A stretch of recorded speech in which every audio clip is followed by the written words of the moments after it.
Hey, friend, I'm so excited to be back on the podcast after a hiatus.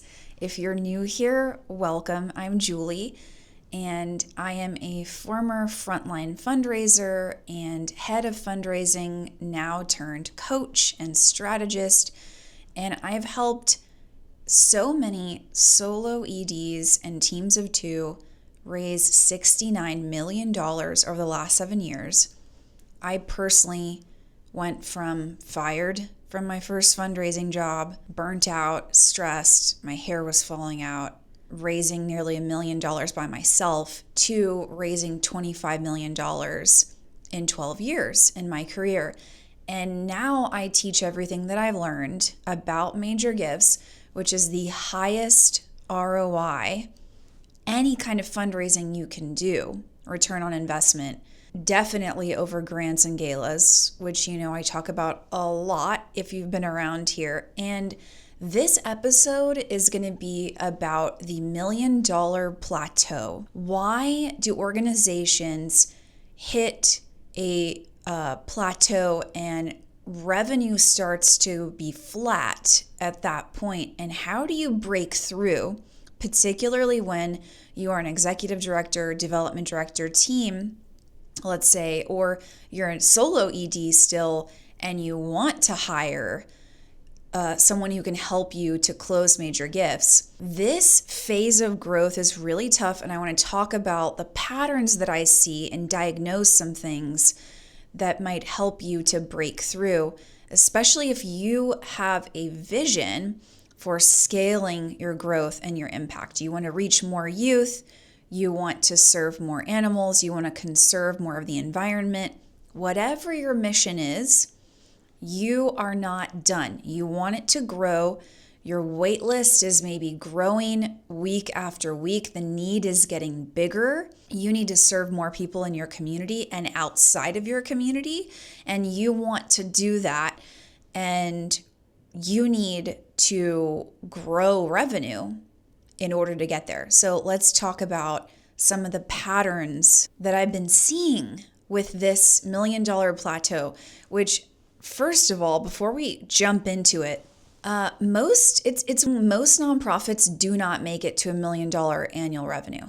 I think it's something like 93% of nonprofits are below $1 million annual revenue. So 9 out of 10 don't get to this point. And if you're listening and you're at that point, I just want to say congratulations, sincerely. It's really hard to get where you're at.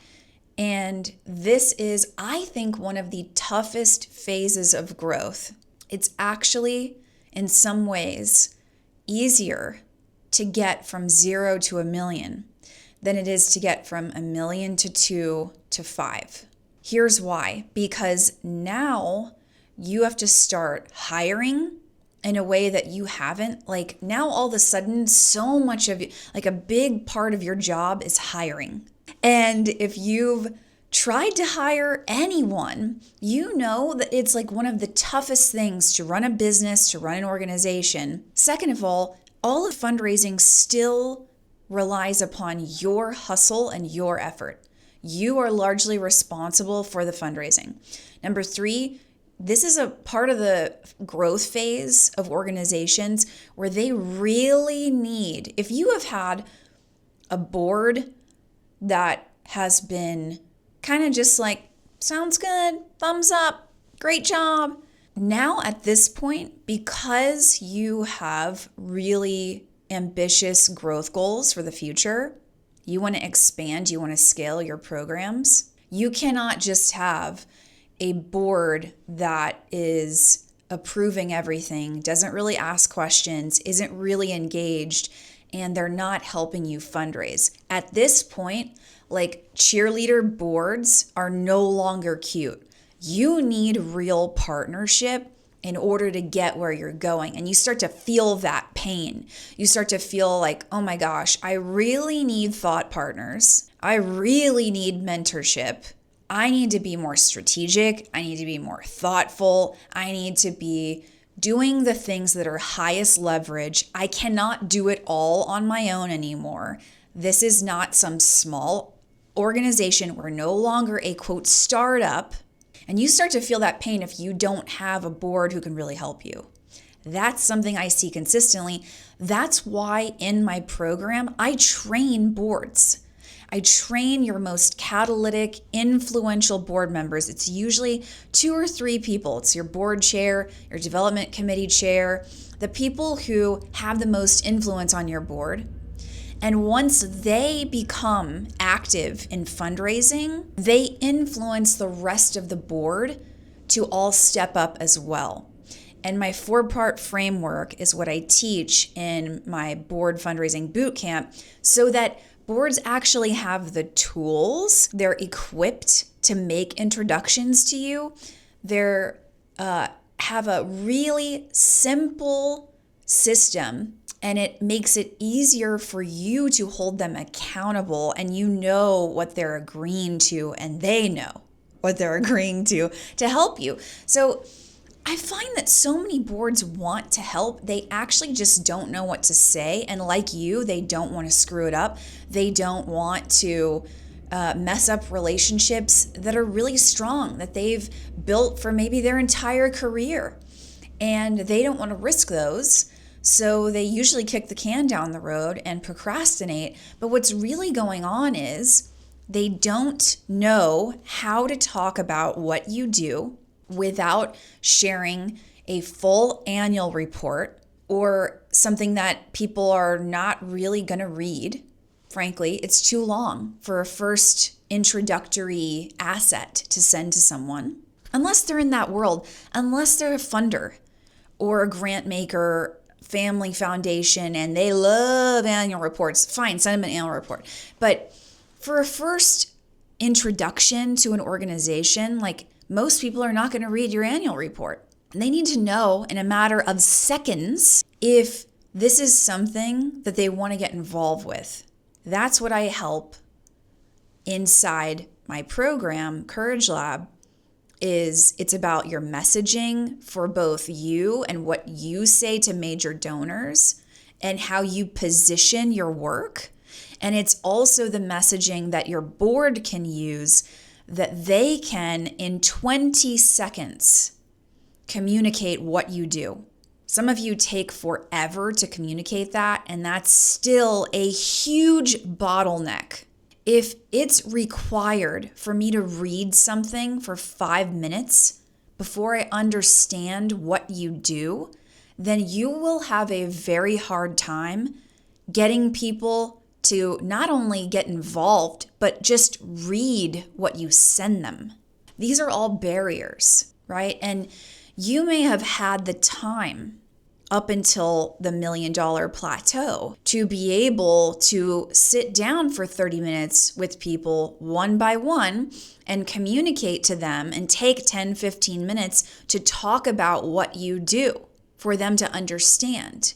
And of course, you're compelling, you're charismatic, you're influential. And so just sitting with you and having a meeting is already like a selling point for your organization. You build credibility just by being in that meeting. But now you're getting to a phase of growth where you don't have the time to sit down with every person one by one and explain for 15 minutes what you do. And also, you're going to get to the point where you're reaching more and more people. You have more volunteers, you have more supporters, you have more donors who are not going to take 30 minutes just to figure out what you do. They're not going to take 5 minutes. They're going to take seconds. Major donors are successful, right? That's how they can give a lot of money away, usually. Successful people are very busy. If you cannot capture their attention in seconds, you will not get a meeting. You will not get a response. You will not get a donor who otherwise may give you a major gift, who would otherwise be happy to give $10,000 or more. But because you haven't taken the time to nail your messaging so that they can get it in 20 seconds or less, you are not raising larger gifts faster. It's taking you a lot longer. You have to put in a lot more effort.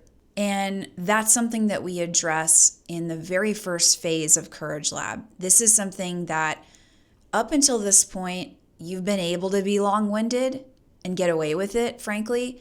And now if you want to scale to 2 million, 5 million, 10, 12, $15 million organization, you've got to figure out how to communicate what you do fast. This is a really big challenge that I see. And I get it. Look, I'm a talker, okay? Obviously, I'm talking. And nonprofit people, we're typically talkers. We like to talk. We can be long-winded. Even you introverts know how to write a super long email. So you're not alone. I'm not judging you. Like, I too can be long-winded.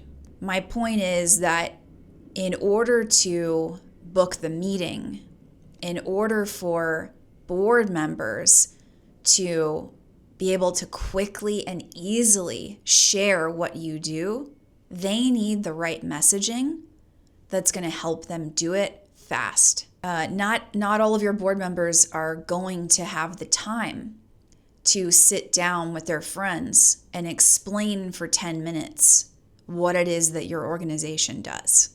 It's not happening. And that's why they're not doing it. If it takes you as the executive director, the development director, if it takes you that long, then it likely takes your board member twice as long. If you can't do it, they definitely can't. And no one wants to look stupid.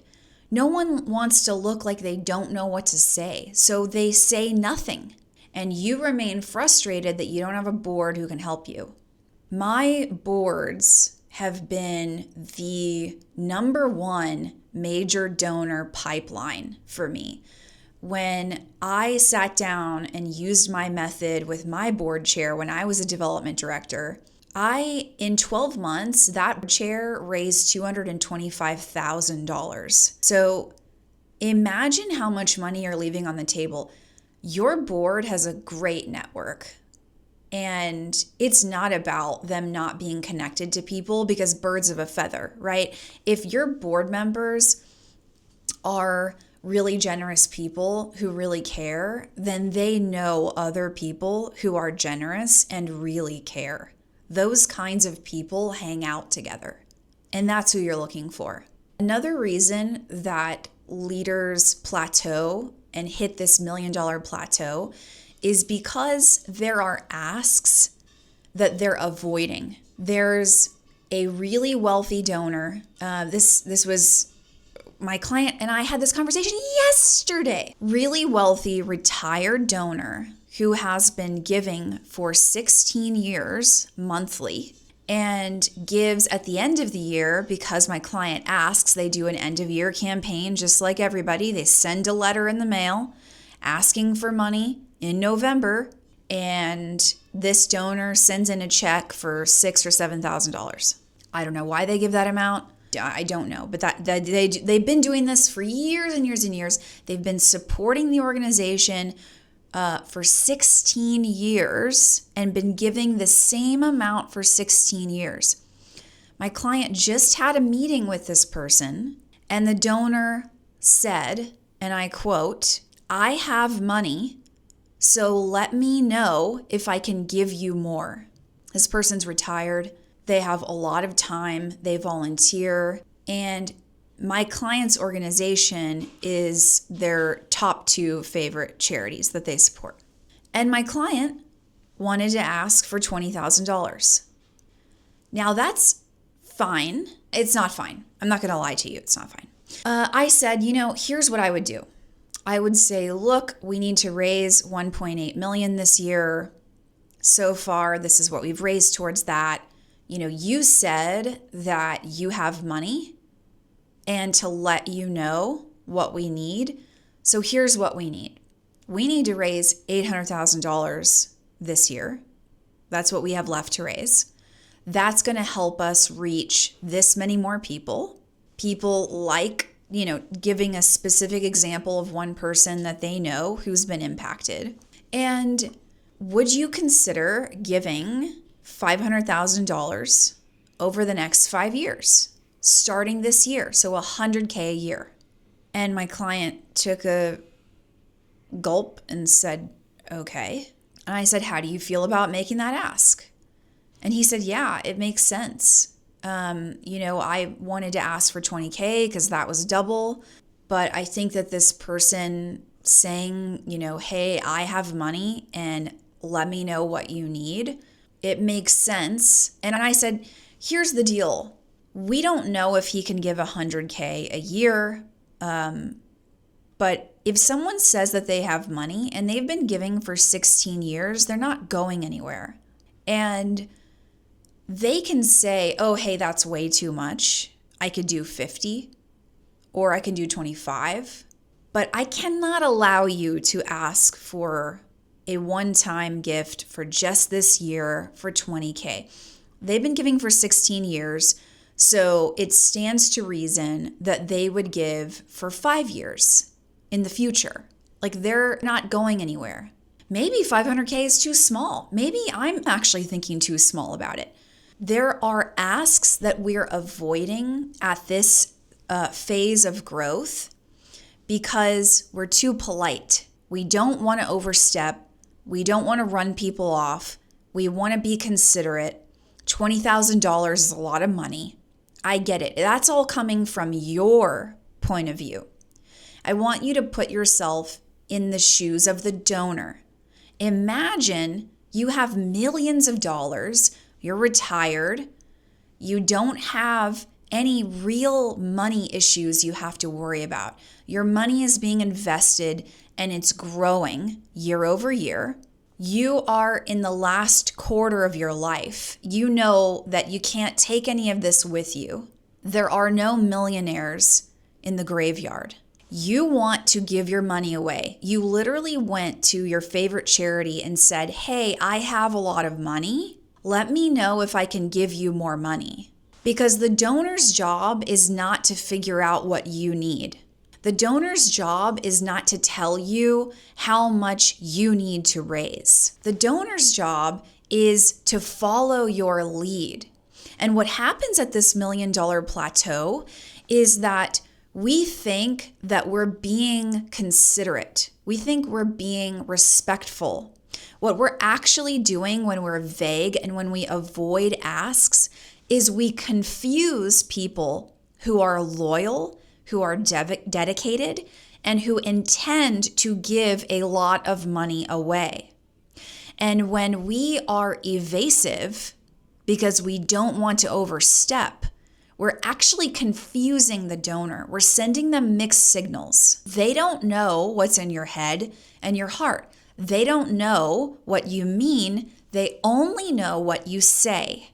What is it that you're saying? If you say that you need $20,000, the donor only knows that you've asked for $20,000. This is why you don't scale to 2 million, 3 million, 4, 5, and beyond. Because you, in a way, evade them giving a number that makes you feel uncomfortable. But that's actually, that large number is what it takes to create the impact you want to create. And the reason that a lot of $1 million organizations plateau is because they're tiptoeing around the fact that they need to raise more money. And you need to go to your loyal donors and you need to tell them, hey, it's actually going to take us multi-millions to get this done. And instead, we apologize, we back off of it, we ask for too little, we leave 6 figures on the table with the people we already know. We become obsessed with new donors because we're too chicken to approach the donors we have about giving a lot more. Another mistake that I see at this plateau level is not learning how to have dialogue and instead focusing on how you're going to pitch your programs, how you're going to be good at talking rather than being really good at listening and having a conversation with donors. What ends up happening is if you muster the courage to make an ask, which kudos to you, that's great. I do recommend that you do that. The donor says anything but yes, and you back off of it. You chicken out. You let it go and say, oh, okay, and you follow up with them later, 2 weeks later, a month later, when you remember. Rather than saying, knowing how to handle when a donor says, hey, our philanthropy is actually already spoken for this year. Do you know how to respond to that? Do you know how to respond when they say, hey, you know what? We're actually going to just do what we did last year. Do you know how to answer that? What about when you ask for a meeting and they say, oh, we're going to give, don't worry, we don't need a meeting, we're fine. Do you know how to respond to that so that you actually still get a meeting?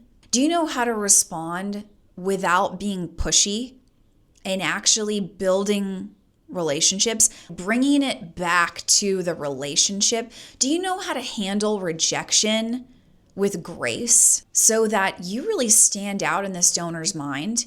Or do you make it awkward?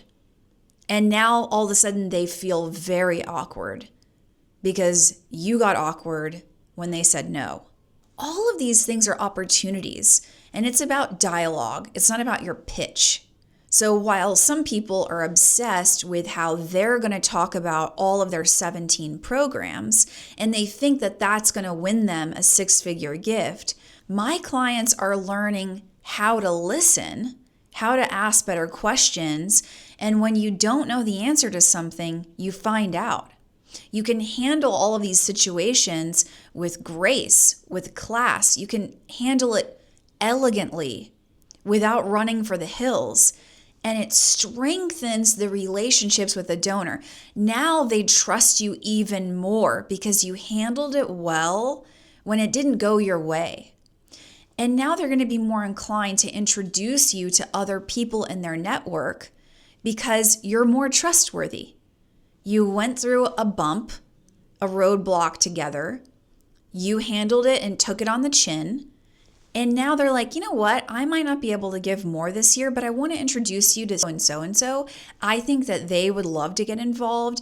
That is the win. This happens all the time to my clients. I had a client that asked for $600,000 over 2 years to a really wealthy donor. And they said, hey, we're in the middle of a few multi-million-dollar pledges with other organizations. We can't give that right now. And my client said, oh, that's awesome. Of course you're doing that. This is amazing. We're just so grateful for your past support. And we'll keep you in the loop with everything that's going on here, and love that you're doing that for this and that you're investing in our community. That's amazing. They ran into that donor at an event months later, and the donor was like, hey, Chris, I just want to tell you that really appreciate you not making it awkward when we said we couldn't give right now. We have to turn a lot of organizations down because we plan ahead. We make commitments in advance and we don't have unlimited money, right? So we do have to say no a lot. And it's really sad because people we thought we had relationships with, they don't really take it well. The relationship gets awkward and we lose someone we thought was a friend. So thanks for taking it so well. Thanks for not being weird. Chris was like, yeah, of course. I totally get it. About a year later, this donor gives my client $1 million gift. And I think that that's in part because of the relationship. Part of that is, can you actually have a dialogue with people? Or when it doesn't go your way, do you bail? Do you ghost them? Do you get really weird, take it personally. It's not personal. And learning how to do that and how to navigate plan A, plan B, plan C, plan D, right? It doesn't go how maybe you hope that it would often. So, what do you do with that? My clients learn how to do that inside Courage Lab. You learn how to navigate high level conversations with sophisticated donors who give a lot of money away. And it is a skill. You can learn it, and you can raise 6 figures in unrestricted revenue in just a matter of months. My clients do it all the time. And you don't need to do a gala. You don't need to chase grants. You don't need to raise more restricted revenue. You don't need to have 7 different revenue streams. And you can do all of this and break through that plateau by having the conversations that you've been avoiding. What conversations have you been avoiding? What have you been kicking down the road and you're actually modeling for your donors and you don't realize it? Maybe they're kicking things down the road and you're frustrated that they're not taking quicker action. How might you be modeling that behavior? Where can you embody the type of action that you hope your donors will take and that your board will take? When would be a good time to get a mentor who can help to hold you accountable and you build stronger accountability with your donors and your board? When would be a good time to do that? You can keep making this up as you go, or you can work with me and you can get a simple, sustainable strategy that will help you to raise unrestricted revenue a lot faster with half of the effort that you're putting in now. See you next time.